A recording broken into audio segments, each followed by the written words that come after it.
Well, hey there. We're going to talk about everything Google memo related. We're going to talk about the fact that there are a bunch of people who think that Colin Kaepernick must be hired back into the NFL. Plus, the greatest ad you will ever see for gay rights from the Royal Dutch Airlines. A lot of stuff going on. I'm Ben Shapiro. This is The Ben Shapiro Show.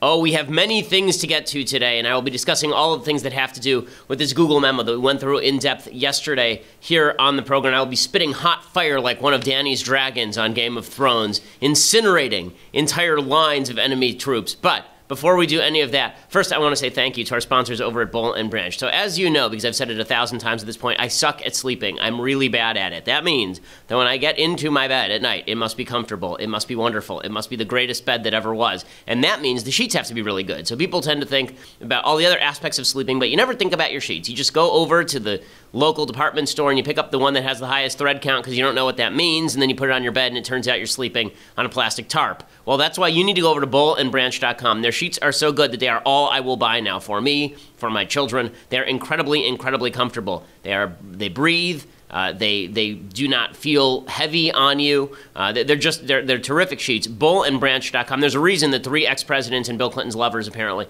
use Boll & Branch sheets. You can check them out over at bollandbranch.com. Bollandbranch.com. And right now, they sell for about half the price of normal expensive retail sheets with the markup. There's no markup with Boll & Branch. You will love them, and you can try them free for, well, you can try them for 30 days and see for yourself. And if you don't like them, then you can return them for a full refund. So essentially, you get to try them for free. Go to bollandbranch.com today, and you'll get $50 off your first set of sheets, plus free shipping when you use that promo code Ben. You buy the sheets, you bring them home, try them for 30 days, see if you like them. I promise you're going to love them. There's no way you're going to want to return them. You're going to want to buy extra sets. It's $50 off, plus free shipping right now at bollandbranch.com, BOLLN branch.com, promo code Ben. Again, use that promo code Ben, get that $50 off your first set of sheets right now. And again, use promo code Ben also so that they know that we sent you and they continue to advertise with the #1 podcast in news and media. Oh yeah, bollandbranch.com, promo code Ben. By the way, we still are #2 overall on iTunes right now, so please go subscribe if you have not and leave us a review. We appreciate it. That's what helps send our ratings skyrocketing. We are now #2 overall behind Oprah. Come on, guys, we can't lose to Oprah. I mean, I know she's going to give you a car, and you a car, and you a car.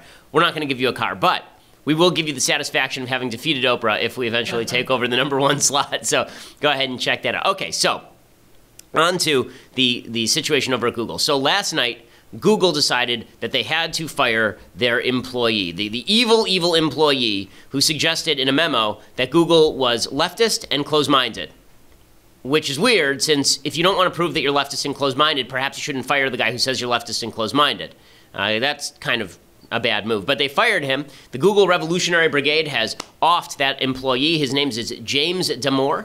And this Google CEO, Sundar Pichai, stated that the 10-page memo had, quote, violated the line by advancing harmful gender stereotypes in our workplace. To suggest a group of our colleagues have traits that make them less biologically suited to that work is offensive and not okay. I love when the left uses the phrase not okay, because what they really mean by that is we should take you out at sunrise to the stake and light you on fire. Not okay is their understated way of saying you're a Nazi and we should beat the crap out of you. But here is the problem. Just as with the rest of the media, nobody read the memo.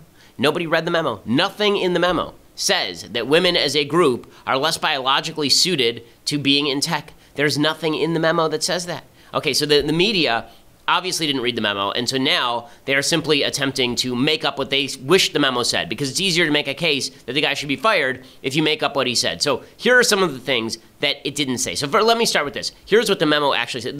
Here's what the memo said. It made 3 main contentions. First, it said that Google had a leftist bias which prevented them from hearing other viewpoints.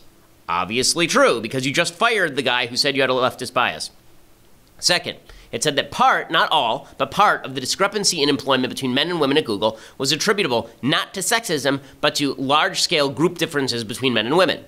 Again, this makes perfect sense and is obviously true, in the same way that it is true that the wage gap is largely explained in the United States by different choice of jobs, different amount of time that women want to spend in the workplace. That's not to say that an individual woman can't outperform a man. It's not to say that an individual woman can't perform the same job a man can do, depending on the job. it is to say that group differences do make a difference when you're looking at aggregate, when you're looking at the aggregate. And finally, the memo said Google should actually try to make employment easier for women in general through a series of non-illegal means. In other words, not through hiring quotas and diversity quotas, but through making it more attractive for women to be at Google. Does any of that sound radical to you? If so, you're a moron. And I mean you personally. I don't mean on average. I mean, if you actually think that's a horrible thing that's in this memo, then you are a stupid person. But the media are just lying about what this memo actually said. So first of all, they're lying about people like me who I say that the memo is fine and that Google is ridiculous for having fired the guy. So Newsweek ran a piece today saying the alt-right kicks back against Google. The alt-right? Do they even know who I am? I was the #1 target of the alt-right according to the Anti-Defamation League last year. Okay, Newsweek said I was alt-right. What was it, Medium? There's several other publications that suggested that I was alt-right. Okay, I understand the left's desperate attempt to paint everyone on the right as alt-right, but that's just nonsense. But in terms of the memo itself does not say all the things that you're hearing in the media. So today on CNN ran a segment claiming that James Damore's memo stated that women are quote-unquote biologically unfit for tech. There's nothing in the memo that remotely says that. In fact, Damore says the opposite. The media can't comprehend a basic truth, okay? When I say a group on average is different from another group on average, that does not mean that individuals in that group can be outstanding. Okay, and it does not mean that they can't be outstanding. Individuals in the group can be outstanding, right? The fact is, if I say 7-year-olds, as an average, are not as smart as 15-year-olds, that doesn't mean that every 7-year-old is not as smart as a 15-year-old. It means on average, they're dumber than 15-year-olds. There may be a 7-year-old who's a genius and is as smart as some 15-year-olds. That doesn't mean that 7-year-olds and 15-year-olds have the same average level of intelligence. Okay, but the media, because they're morons, collectively, right? I'm saying on average, the media are morons. Not individually, every one of them is a moron, but collectively, they're morons. Okay, when they say that the guy is arguing that women are unfit for tech, what he's actually saying is women on average are different from men, not that this particular woman is different from this particular man. Okay, here's what Damore wrote. He said, I'm not saying, I love how this works. He says, here's what I'm not saying. The media says, you're saying it, and Google says, you're fired. He says, I'm not saying that all men differ from all women in the following ways or that these differences are just. I'm simply stating that the distribution of preferences and abilities of men and women differ in part due to biological causes and that these differences may explain why we don't see equal representation of women in tech and leadership. Many of these differences are small and there's significant overlap between men and women, so you can't say anything about an individual given these population level distributions. Right.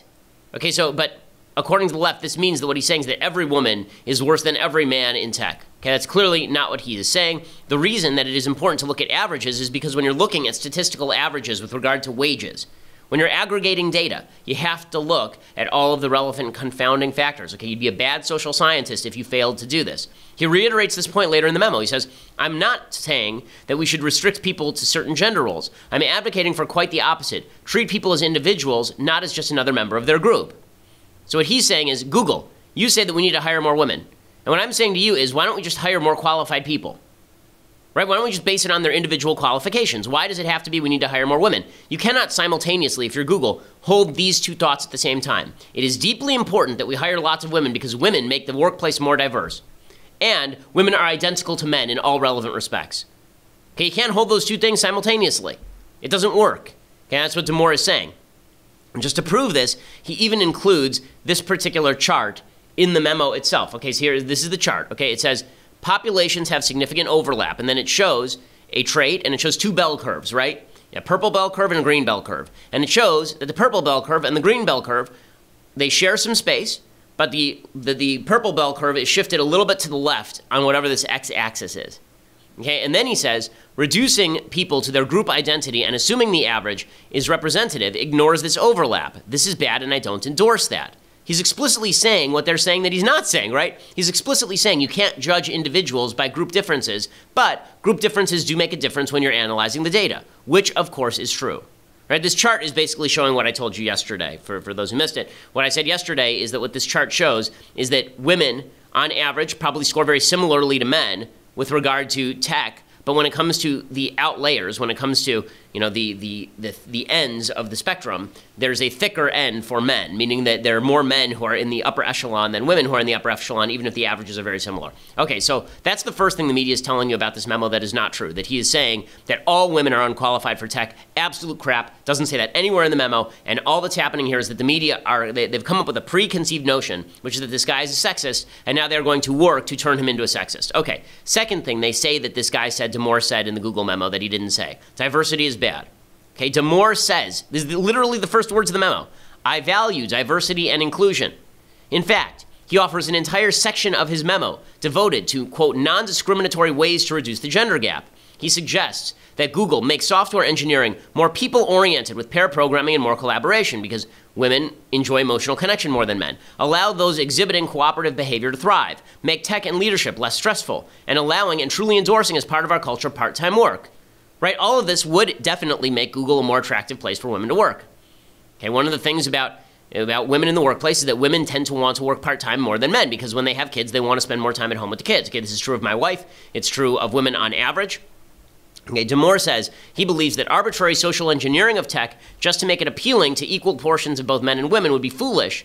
But if there's a goal of helping the company succeed and having more women would help us do that, then we should definitely try and create a culture where this thrives. Does that sound like someone who wants fewer women in the workplace? Or does it sound like someone who just wants to get rid of quotas based on sex? This guy just wants to get rid of quotas based on sex, but he suggests ways that you can make the workplace more attractive to women. Okay, the other thing the media says that this guy says that he doesn't say, okay, and they're lying about it, they say that Damore said that sexism doesn't exist. This is a direct quote from the memo. Quote, I am not denying that sexism exists. Quote, I hope it's clear that I'm not saying that diversity is bad, that Google or society is 100% fair, that we shouldn't try to correct for existing biases, or that minorities have the same experience of those in the majority. My larger point is that we have an intolerance for ideas and evidence that don't fit a certain ideology. Okay, the final lie that the media have been telling about this memo, and is being told by people on the left also, is that the memo promotes violence. The memo is in some way making people feel uncomfortable. First of all, as I mentioned yesterday, when we talked about the response of the diversity and inclusion officer at Google, when she says, some truths are uncomfortable, it's funny. This guy's truths make people uncomfortable, but that's bad. We have to fire him. But if you make him uncomfortable, that's fine, and he just has to go along with the program. Here's what he actually writes. He says, quote, the same compassion for those seen as weak creates political correctness, which constrains discourse and is complacent to the extremely sensitive PC authoritarians that use violence and shaming to advance their cause. While Google hasn't harbored the violent leftist protests that we're seeing at universities, the frequent shaming in TGIF and in our culture has created the same silent, psychologically unsafe environment. So he's making the case against violence. He's saying if you keep attributing motives to people without any sort of rationale, then you're going to want to get violent with them more often. He's basically saying what's happening in college campuses could come to Google. And it has come to Google. Now, there are a bunch of funny things about this particular story that are truly incredible. First of all, he is saying that he probably will file some sort of lawsuit against Google on the basis that they terminated him wrongly. Now, it's an at-will state. California is an at-will state. I believe in at-will employment. I don't think employers should have to hire him. Yeah, I don't think he has a right to be employed by Google. But what he is saying is that he was actually whistleblowing on illegal activity happening inside Google, discriminatory activity happening inside Google, and they can't fire him for whistleblowing, which is a smart legal angle. Okay, so this is an amazing follow-up story, this amazing follow-on story. Okay, you ready for this? I love this so much. So, the entire claim by Google was, how dare you say that women are unsuited for tech? He never said that. How dare you say that women on average are more emotional? That's terrible. You can't say that women on average are more emotional. Direct quote from NPR Today, quote, a senior software engineer reportedly has been fired by Google after a memo he wrote criticizing diversity initiatives was leaked and sparked protests on social media. Another software engineer who used to work for Google, Kelly Ellis, says some women who still work at the company stayed home on Monday because the memo made them, quote, uncomfortable going back to work. So, your entire case is that women are no different from men in their emotional state, that women are no different from men on average, and yet, when a memo comes out about the differences between women and men, women stay home for emotional reasons. This entire story was created to make conservatives look good.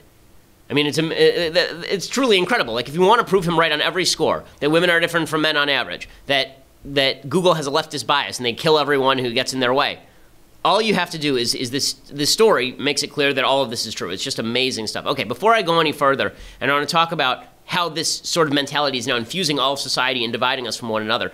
I first want to say thank you to our sponsors over at the USCCA. So, after 2 years, just the other day, an Army vet was finally acquitted of homicide charges after a jury found his use of deadly force to be justified under Colorado's Castle Doctrine. The Castle Doctrine is the law that says if someone invades your house, then you can defend your property and your life. Now, let me tell you the story, because once you hear the story, you'll be surprised this ever went to trial. Sergeant Michael Galvin is a 12-year Army vet, and he shot an intruder in 2015 after the intruder lunged at him. So why did it go to trial? Because left-wingers say that Sergeant Galvin didn't have the right to defend himself because the intruder was in his garage, not his home, so the Castle Doctrine didn't apply. So he's just in his garage.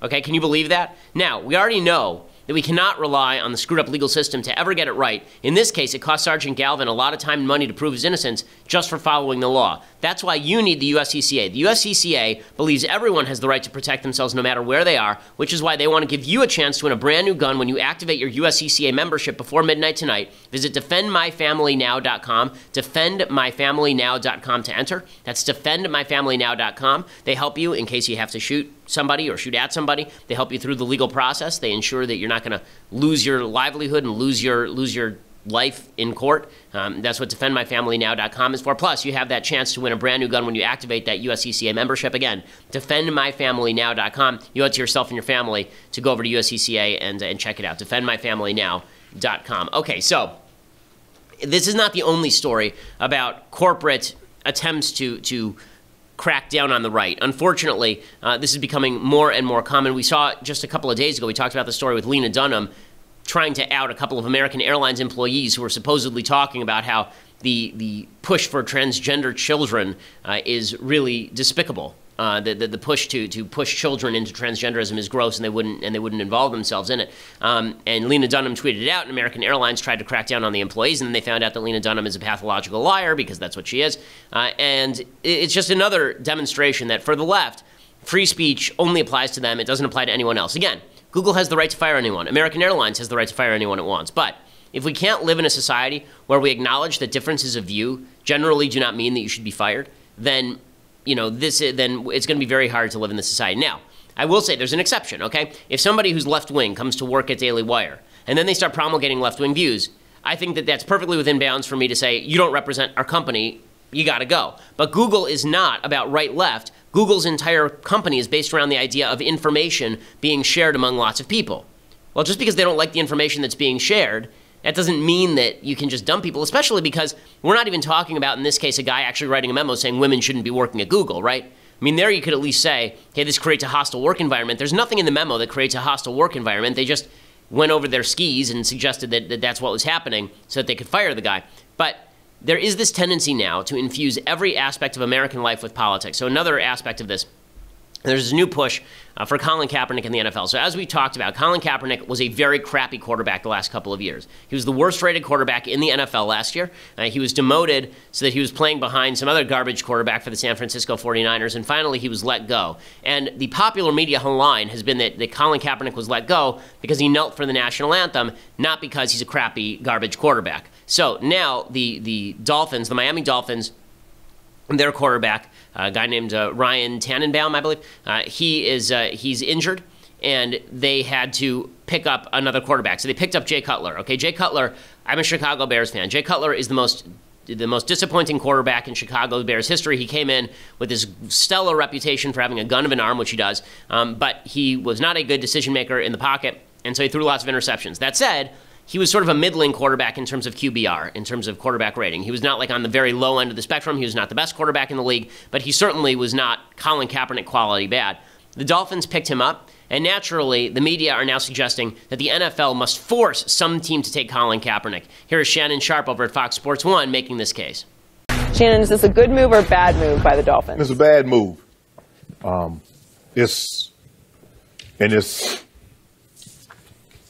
It's embarrassing, quite frankly, and I get the Dolphins. They were in a bind. Tannehill goes down with the knee injury.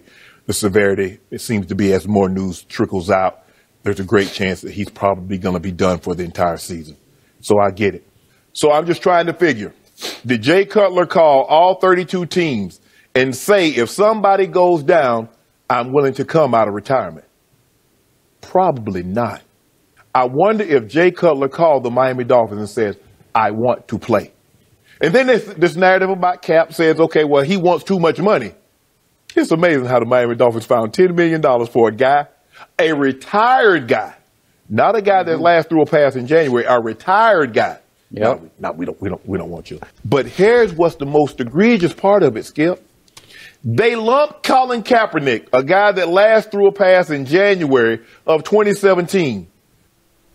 Okay, so a couple of things. Number one, it's Ryan Tannehill, not Ryan Tannenbaum. He's not a member of the Royal Tannenbaum family. But when he says, why are they going after Jay Cutler? Okay, Jay Cutler retired May 5th, 2017. He retired 5 minutes ago. So this idea that he's been retired for 5 years and they dragged him out of retirement, if they'd gone and hired Brett Favre, maybe there's a case there. But this idea that it must be discrimination against Kaepernick that's preventing him from getting a job, maybe what's preventing him from getting a job is two things. He creates a backlash among the fan base. And two, he's a really crappy quarterback. But Sharp is not the only person who's saying that politics ought to infuse the gridiron.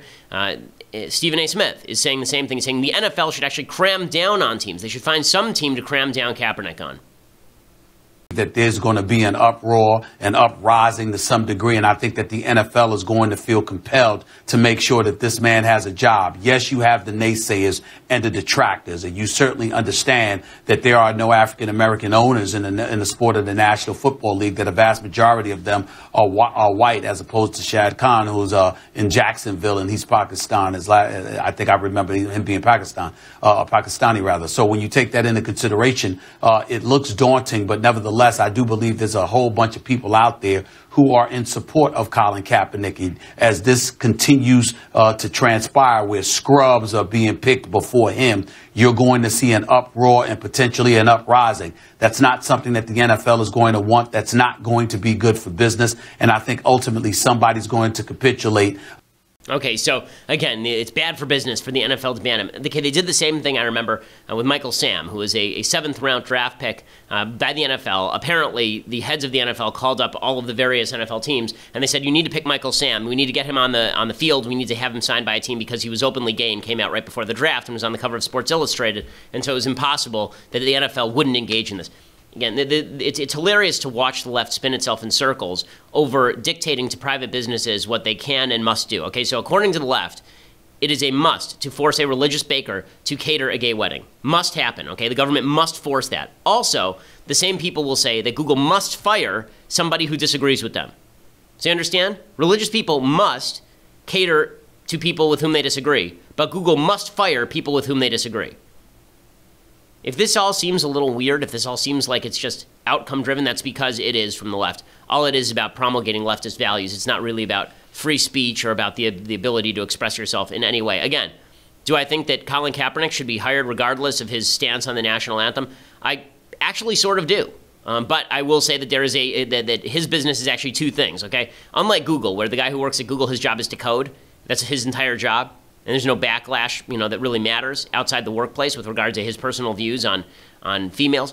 Colin Kaepernick has two jobs. One is to throw a pass well, which he can't do, and the second is to actually draw a crowd, which he has succeeded in alienating. Okay, so before I go any further, I want to get to Trump material next and what's going on with the Trump administration. I think there's a lesson that Donald Trump should be learning from this week that's a really good lesson.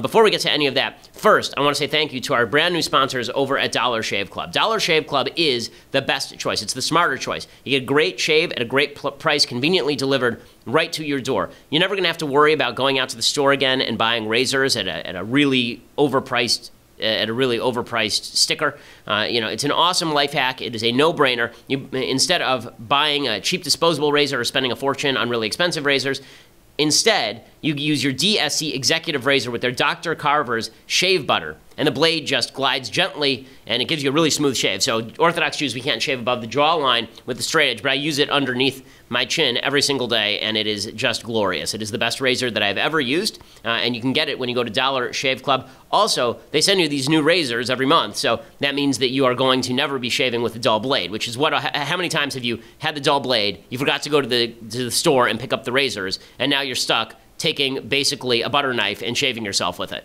So there's no need for that with Dollar Shave Club. Right now, for a limited time, new members get their first month of the Executive Razor with a tube of their Dr. Carver shave butter for just $5 with free shipping. After that, raises just a few bucks a month. That is a $15 value for only $5. In your first month box, you get an awesome weighty handle, the full cassette of 4 cartridges, and a tube of their shave butter. After that first month, replacement cartridges ship automatically at their regular price. No hidden fees, no commitments. You can cancel anytime you want. By the way, they also have other great products. They have shampoo, they have body wash, all of which smells terrific and really does the job. Join the club today right now at dollarshaveclub.com/Ben. That is dollarshaveclub.com/Ben. Again, use that /Ben so that they know that we sent you. Also, you can get that special deal where you're getting the razor and the Dr. Carver shave butter for $5 with free shipping, and after that, just a few bucks a month for the razor refills. Again, dollarshaveclub.com/Ben, dollarshaveclub.com/Ben. Okay, so I want to move on to talk a little bit about, first of all, final note on all of this attempt by the left to infuse all of our businesses with politics. The more they do this, the more society is going to become polarized. Right now, even last year, we all watched the NFL together. It's something we could talk about at the water cooler. It is important that in America we have things that are water cooler talk. It is very important that we in the United States have stuff that we can talk about with each other even if we disagree about politics. And if we don't do that, it actually destroys the public discourse. That's what happened with the NFL, with Colin Kaepernick. People couldn't talk with each other about the NFL without it devolving into a conversation about police brutality and race for no apparent reason. Right? And it was very polarized along racial lines. Now you're seeing the same with Google. You're going to see conservatives who say, okay, I'm no longer going to use Google Chrome. Instead, I'm going to be downloading Safari, and I'm going to use, or some other browser, and I'm going to use that. Right? We're going to be using different sources of information because Google is felt to have a bias, which they clearly do. There's going to be companies that are started to fight that bias. Right? This already exists on the right with a bunch of other web companies. I mean, this is why the entire conservative web media exists. This is why Daily Wire exists. If the left didn't suck so much at their media job, then we here at the Daily Wire wouldn't exist, right? We have to exist to counterbalance the force of the left-wing media. That's a good thing. It would be a better thing if everybody were just honest in their reporting instead of lying about everything. Okay, so in just a second, I want to get to everything Trump-related and a big lesson for President Trump that is coming from this week that I think is a really good lesson for President Trump if he's willing to take it. But for that, you're going to have to go over to dailywire.com. So first of all, if you listen up in just a few minutes, I guess about half an hour now, 45 minutes, you should stick around for Andrew Klavan's show. If you subscribe to dailywire.com at $9.99 a month, you can watch that entire thing live. You can watch our show live. It's not just an audio show. It is a video show, and you can watch it at dailywire.com. Andrew Klavan's show starts live at 10:15 Pacific time. Michael Knowles' show starts live at, I think, 12:30 today Pacific time. So we have a lot of content for you over at Daily Wire. You can be part of the mailbag. You can't be part of the mailbag and get your life's questions answered without being part of the Daily Wire team. So $9.99 a month gets you that, plus the website for free. Make sure, by the way, you check out both Knowles' podcast and Klavan's podcast regardless, even if you don't get the subscription. Or for $99, you can get this greatest of tumblers, right? You get the annual subscription, all of the things I just mentioned, plus the leftist tears, hot or cold, Daily Wire tumbler, glory be. I mean, it is just fantastic. In fact, I just got this letter I want to read you about this legendary tumbler because it's hilarious and it just came in literally 32 minutes ago. Quote, "The stories I have heard about this fine piece of art, forged in Valhalla by the hammer of Thor, the one tumbler to rule them all, are enough to desire to have one of my own. I will place it over my fireplace, praise it, show my children and grandchildren as a symbol of an everlasting fight between good and evil, and eventually, when my eyes close for the last time, I'll have my ashes poured into this greatest of all containers, to be one with it for all eternity." Okay, I just have to thank Michal for that wonderful description of the tumbler. I couldn't have said it better myself. You got that for just $99. That's amazing, right? I mean, for $99, you get everything plus this tumbler in which you can one day put your ashes. So it's pretty incredible. Check that out over at dailywire.com, or you want to listen later, go over to iTunes or SoundCloud. We are currently, as I say, the #1 news and politics podcast in the United States. We are #2 overall in the United States on iTunes. So make sure that you leave us a review and subscribe. If you do it fast, we can overtake Oprah, people. Let's do this thing. Let's make it happen. Go check it out, dailywire.com, or check us out later at iTunes or SoundCloud. We are the largest conservative podcast in the nation.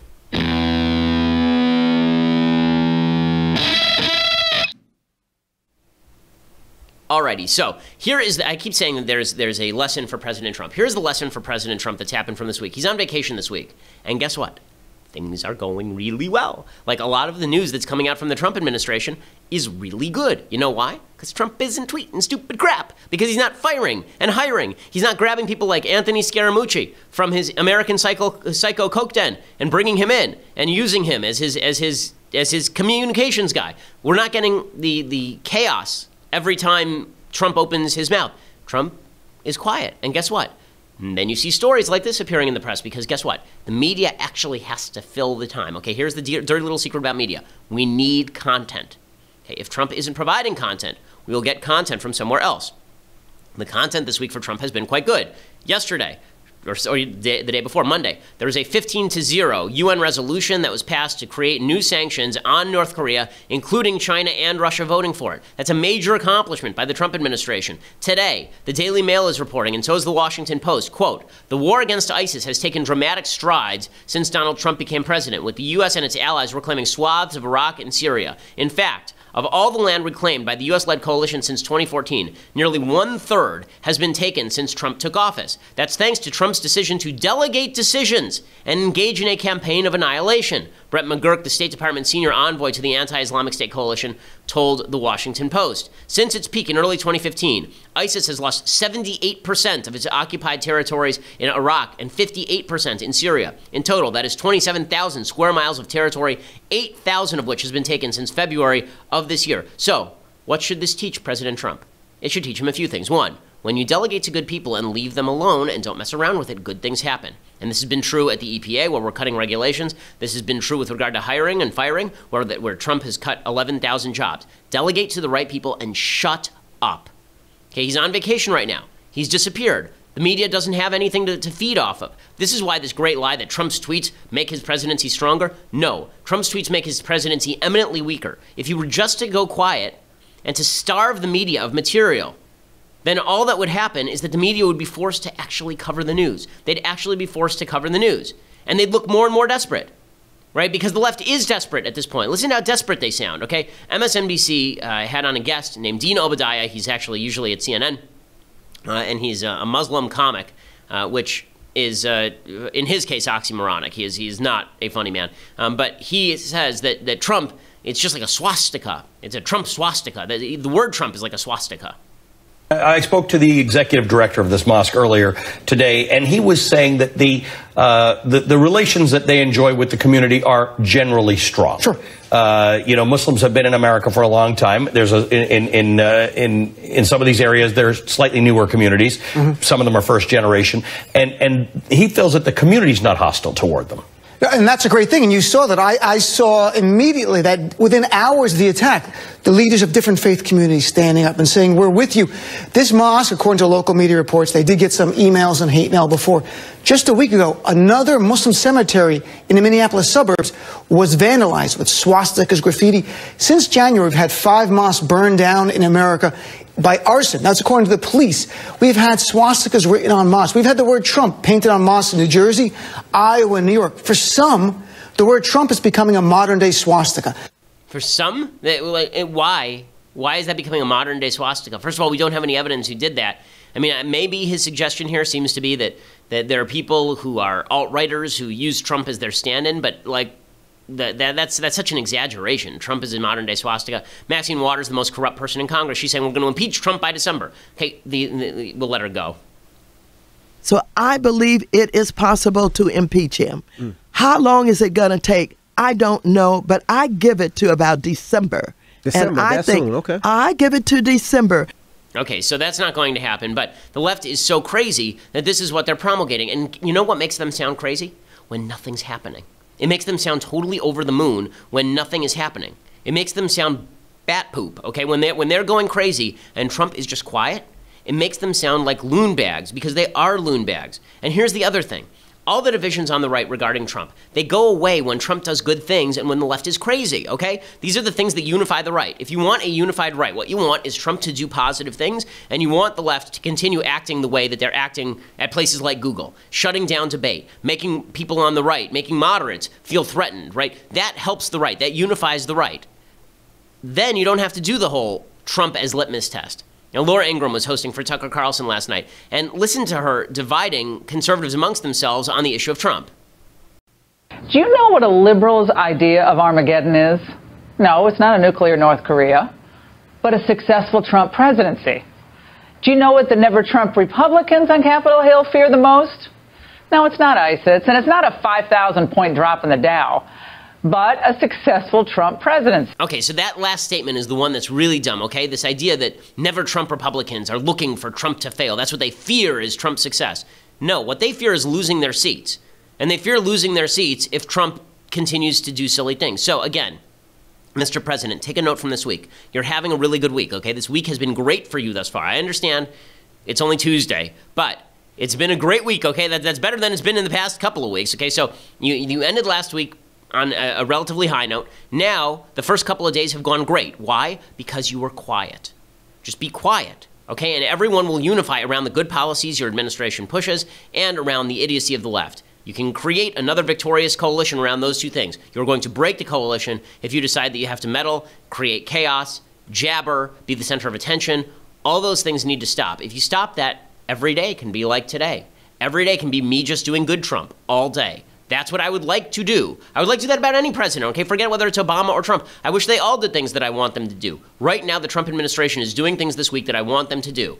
And it is not being degraded by you tweeting about how Attorney General Jeff Sessions is a jerk, right? So why don't we just stick with that lesson? That's a positive lesson. Okay, time for some things I like, things I hate, and then we'll deconstruct the culture a little bit. So, things I like, we're doing sort of Cold War classics in honor of Venezuela. Now, I guess in honor of Google, since the gulags are back. But the book is Witness. It's by Whittaker Chambers. This is sort of the classic of Cold War espionage thrillers. It's not fiction, right? It is a nonfiction book about this guy named Whittaker Chambers who testified against Alger Hiss. Alger Hiss was a top State Department official in the FDR and Truman administrations, and it turned out that he was actually a Soviet spy. And Whittaker Chambers knew about it and was slandered by the press and called a liar, and his life was threatened by the Communist Party. And it's all about what the Communist Party actually was doing in the United States and how the left essentially lent them cover. The book is Witness. It's a long book. It's about 500 pages, but it is a very quick read. It is very well written. Whittaker Chambers is a terrific writer. Witness, you can check that out over at Amazon.com. Okay, other things that I like. So I have to say that I love this so much. So Royal Dutch Airlines, as I said before, I don't see the need for corporations to politicize themselves, but they all seem to feel the need to make everything political now, which irritates me because I just want to fly my airline. I don't want to hear about gay propaganda or transgender propaganda. I just want to fly my airline. So this is what Royal Dutch Airlines tweeted out yesterday. Okay, for those who can't see, it is a picture of 3 separate sets of belt buckles. One is to actual buckles. One is to inserts into the buckle, and one is the insert and the buckle, right? And all of the belts themselves are painted rainbow colors. And then it says, it doesn't matter who you click with, happy #Pride Amsterdam, and then gay pride flag. There is a problem with this particular tweet that I love very, very much. Okay, if you were to be in air turbulence, 2 of these 3 buckles do not work. Okay, if you're sitting there trying to insert the buckle into the buckle, you will die while the plane becomes turbulent at 30,000 feet. If you're trying to insert the insert into the insert, then everything will go dark for you as your head smashes into the overhead compartment during turbulence. Only one of these 3 things works. So thank you for making the biological case in favor of heterosexuality, Royal Dutch Airlines, in your inane and stupid attempts to demonstrate to the world just how tolerant and diverse you are. Pretty incredible stuff. Speaking of ridiculous gay propaganda that goes wrong, this gay clothing company is now trying to, no joke, trying to restore the swastika to its original symbolism as an element of peace. Good luck with that, gang. So, we can play this video? Yeah, we can play it. It says, this is a swastika, and it's a picture of swastika. It's 5,000 years old. It's a symbol of peace. It's a symbol of love, infinity, of life. But one day, Nazism. They took the swastika, rotated it by 45 degrees, and turned it into hatred, and turned it into power. They stigmatized the swastika forever. They won. They limited our freedom. Or maybe not. The swastika is coming back, together with peace, together with love, together with respect, together with freedom, introducing the new swastika.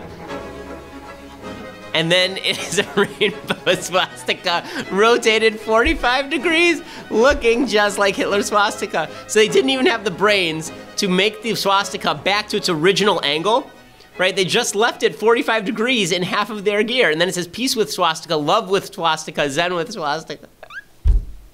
Yes! I love it so much.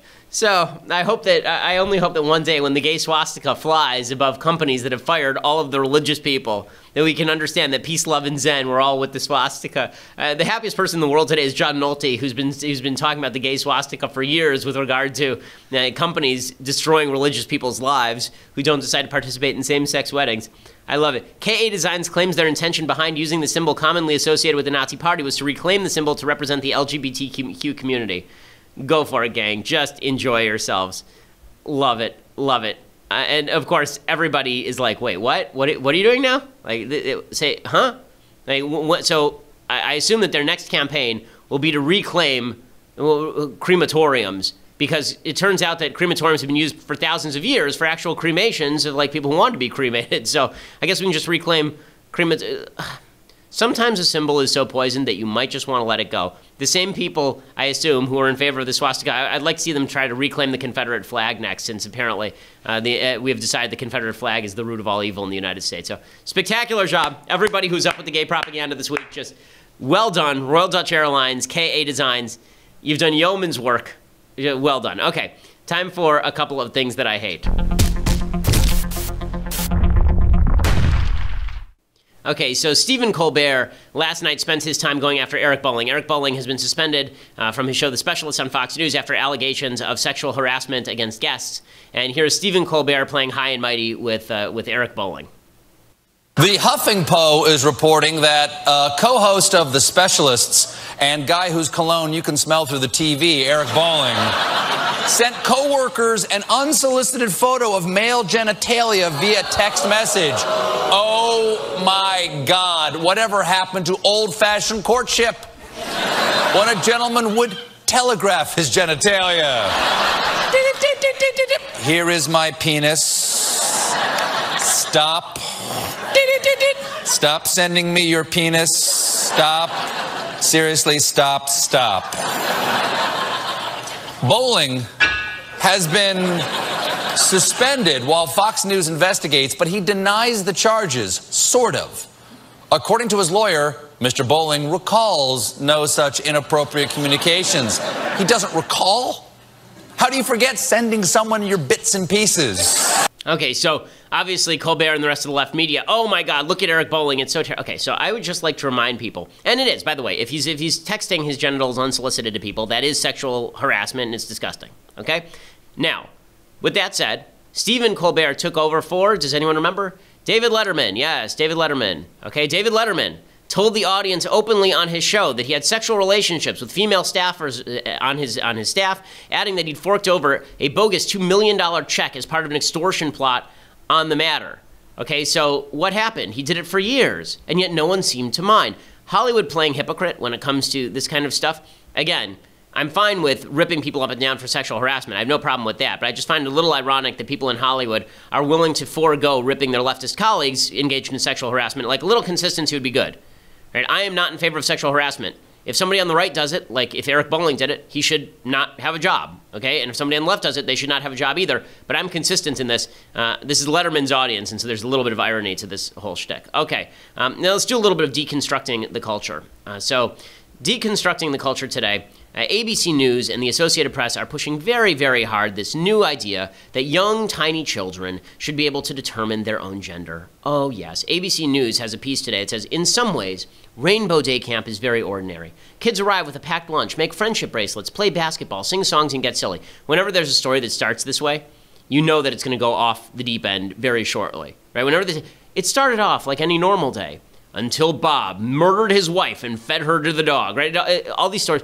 It seemed like a relatively normal place until it turned out to be one of Lenin's graveyards. Like it always starts that way. So it starts off, they packed lunch, make friendship bracelets, but it is unique from the moment campers arrive each morning. At check-in each day, campers make a name tag with their pronoun of choice. Some opt for she or he, or a combination of she, he, or they, or no pronoun at all. Some change their pronouns daily to see what feels right. The camp in the San Francisco Bay Area, caters to transgender and gender-fluid children ages 4 to 12. Okay, so once you get to 12, I think that we can start having conversations about, whether you are experiencing gender dysphoria. At the age of 4, if you're a parent sending your 4-year-old to a camp that is reinforcing gender identity disorder or gender dysphoria, whichever term you choose to use, you're doing something deeply wrong. I have a 3.5-year-old. It is insane to suggest that a 4-year-old is capable of deciding his or her sex.